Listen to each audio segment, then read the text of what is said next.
अस्सलाम वालेकुम everyone. Dear students, Pakistan medical commission की तरफ से उनकी वेबसाइट के ऊपर पाकिस्तान के तमाम private medical and dental colleges के एडमिशन के लिए पोर्टल को एक्टिवेट कर दिया गया है। अब पोर्टल एक्टिवेशन के बाद स्टूडेंट्स में इस मामले में खासी कन्फ्यूजन पाई जा रही है कि मेडिकल कॉलेजेस में प्रेफरेंस को किस तरह से सिलेक्ट किया जाए। तो आज की वीडियो में आपको इसका कंप्लीट प्रोसीजर बताएंगे, लेकिन उससे पहले एक चीज़ आपको क्लियर कर दें कि स्टूडेंट्स की तरफ से बार बार ये पूछा जा रहा है कि सर हमारे एफएससी में इतने नंबर हैं, एंट्री टेस्ट में इतने नंबर हैं, तो कौन से प्राइवेट कॉलेज में एडमिशन हो जाएगा। तो प्लीज़ ये जो काम है ये आपके खुद के करने वाला है। ये ज़रूर कर दिया गया है कि एक स्पेसिफिक वीडियो अपलोड कर दी गई है जिसमें पाकिस्तान के तमाम private medical and dental colleges के लास्ट ईयर के क्लोजिंग मेरिट्स बताए गए हैं। अब आपने क्या करना है कि अपने एफएससी के 30% वेटेजेस, उसके अलावा आपकी एंट्री टेस्ट की 50% वेटेज और रिमेनिंग जो 20% वेटेज इंटरव्यू की है, वो चाहे तो आप उसके कोई एक्सपेक्टेड मार्क्स ऐड करें। तो इस फार्मूले के मुताबिक 30% एफएससी, 50% एंट्री टेस्ट और 20% इंटरव्यू के हिसाब से मेरिट कैलकुलेट करें। पिछले साल के क्लोजिंग मेरिट्स के साथ आप उसे कंपेयर करें और खुद से अंदाज़ा लगा लें कि आपका किस कॉलेज में एडमिशन होने का चांस है।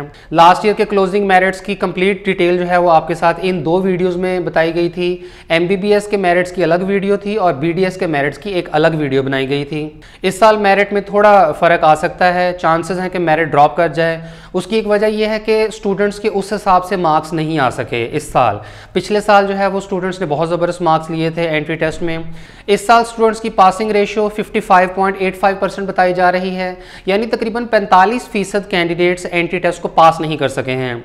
तो इस हिसाब से अगर आप देखें तो मेरिट फॉल करेगा। और एक दूसरा फैक्टर ये भी है कि इस साल कॉलेजेस ने अपना फ़ीस स्ट्रक्चर बहुत ज़्यादा बढ़ा लिया है।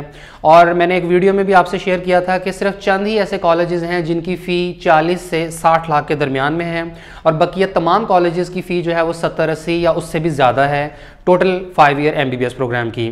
तो फीस स्ट्रक्चर के इजाफे से भी आपके नंबर ऑफ एप्लीकेंट्स के कम होने के चांसेस हैं और मेरिट थोड़ा ड्रॉप कर सकता है। तो अब जो PMC पोर्टल के ऊपर कहानी है वो इस तरह से है कि PMC ने अलाउ किया है तमाम स्टूडेंट्स को कि वो जितने चाहे प्राइवेट कॉलेजेस वहाँ पर सिलेक्ट कर सकते हैं।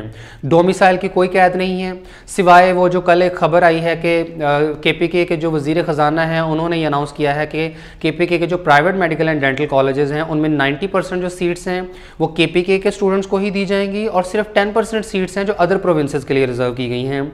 और इससे ज़ाहिर है फ़र्क तो पड़ेगा, लेकिन इसके बावजूद आप PMC के पोर्टल पर किसी भी प्रोविंस के कॉलेज को सिलेक्ट कर सकते हैं क्योंकि 10% सीट्स तो एटलीस्ट KPK में है ना।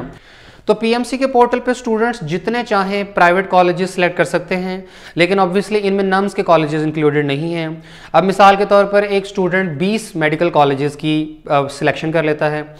PMC ने क्या करना है कि किसी भी कॉलेज के जितने भी नंबर ऑफ एप्लीकेंट्स होंगे उन सब की लिस्ट बना देंगे।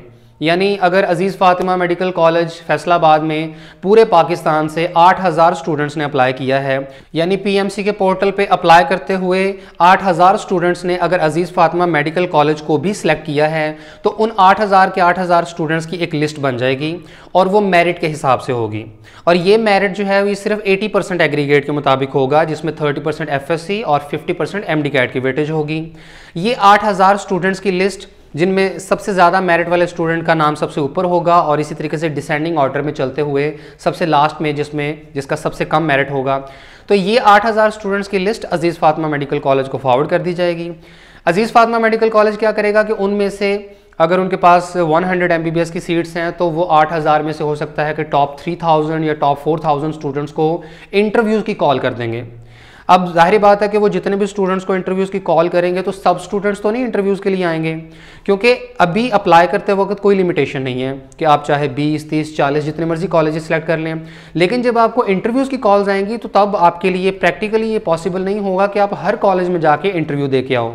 तो उस वक्त भी स्टूडेंट्स सिलेक्ट कर सकेंगे कि भाई मुझे फ़लाँ कॉलेज से इंटरव्यू की कॉल आ गई है तो मैंने कौन कौन से कॉलेजेस में इंटरव्यू देने जाना है और किसको छोड़ देना है। तो अब हो सकता है कि अजीज़ फ़ातिमा मेडिकल कॉलेज में 3 या 4000 स्टूडेंट्स को इंटरव्यूज़ की कॉल की गई और उनमें से 1000 या 1500 स्टूडेंट्स इंटरव्यू देने आते हैं।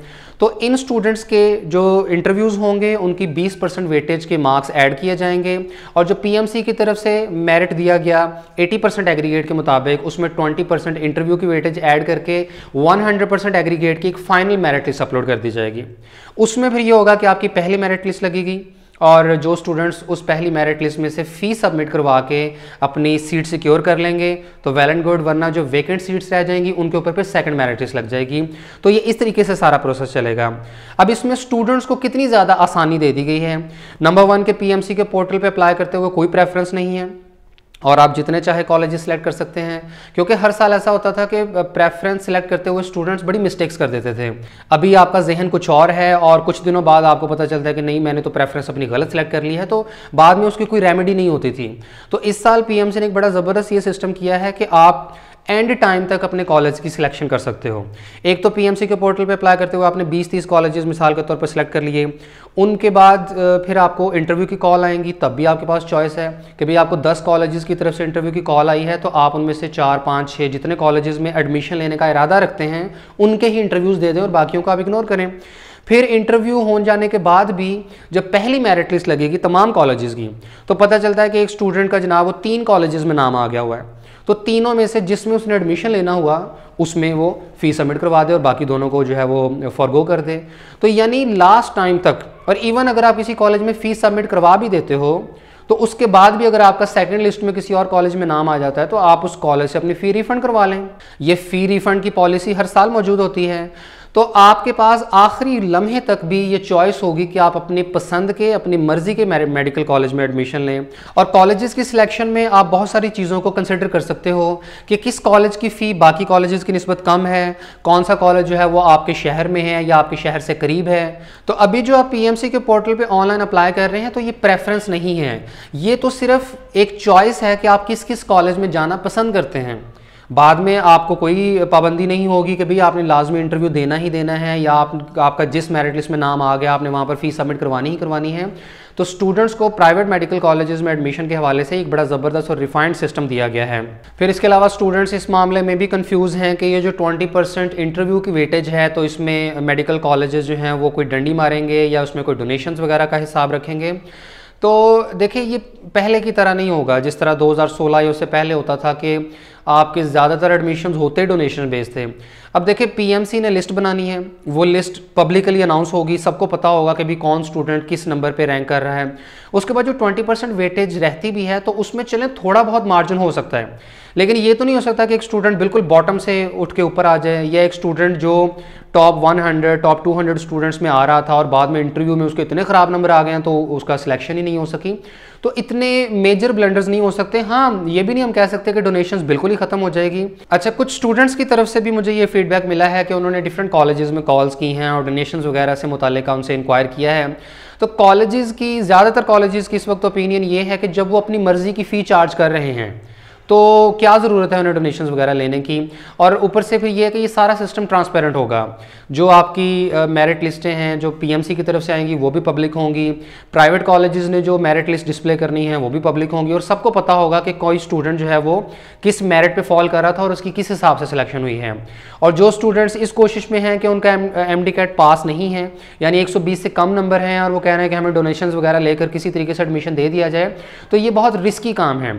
बाद में जब ये सिलेक्टेड स्टूडेंट्स की लिस्ट आपकी पीएमसी के पास जानी है, मुतल्लिका अथॉरिटीज़ के पास जानी है और जब पब्लिक होनी है तो तब साफ पता चल जाएगा कि इस बच्चे का तो MD-CAT ही पास नहीं है तो इसको एडमिशन कैसे मिला है। इसके अलावा स्टूडेंट्स बार बार ये पूछ रहे हैं कि UHS की तरफ से और NUMS की तरफ से और बाकी जो प्रोविंसेस के गवर्नमेंट मेडिकल कॉलेजेस में एडमिशन्स कब स्टार्ट होंगे। तो बताते चलें कि किसी भी टाइम, किसी भी दिन इनके नोटिफिकेशंस आ सकते हैं, क्योंकि अब कोई ऑब्स्ट्रक्शन रहा नहीं है। वाहिद जो चीज़ थी वो एंट्री टेस्ट थी और उसका भी अब रिज़ल्ट आ चुका हुआ है। रिज़ल्ट की रीचेकिंग या मे बी कुछ ये जो स्टूडेंट्स की तरफ से प्रोटेस्ट वगैरह हो रहे हैं तो इस वजह से शायद यूनिवर्सिटीज़ ने एडमिशन्स अभी स्टार्ट ना किए हों। अदरवाइज़ उम्मीद ये की जा सकती है कि कमिंग 1 वीक में रोज़ाना की बुनियाद पर किसी न किसी कॉलेज के, किसी न किसी एडमिटिंग यूनिवर्सिटी की तरफ से नोटिफिकेशन आना स्टार्ट हो जाएंगे। और अब अगले 1 हफ्ते के दौरान आपने बस अप्लाई करते जाना है। UHS की तरफ से एडमिशन ओपन हुए उधर अप्लाई कर दिया, NUMS की तरफ से एडमिशन हुए उधर अप्लाई कर दिया। इसी तरीके से सिंध, KPK और आज़ाद जम्मू एंड कश्मीर और बलोचिस्तान में भी यही होगा।